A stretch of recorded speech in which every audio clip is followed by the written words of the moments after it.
Students, open your books at page 364. Here we got an essay, My Best Teacher. You have to write it down in your copies. I'm going to read it. Several means many teachers take my class, but I like Mr. Kamar the best. He is a young man well over 6 feet in height. He has such a good physique means body structure, that he looks more like a soldier than a teacher. He wears simple but neat and clean clothes. He is good-natured and kind-hearted. He is so kind and loving that he never uses a cane in the class. He is very hard-working and dutiful. He is also very punctual.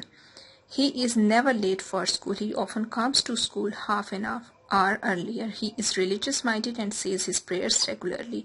As an English teacher, he is very efficient. Efficient means active. His method of teaching is very impressive.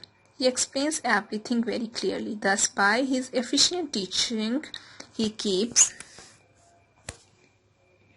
strict discipline in the class. The headmaster is very pleased with his work and therefore seeks means gets his advice in every important matter of the school.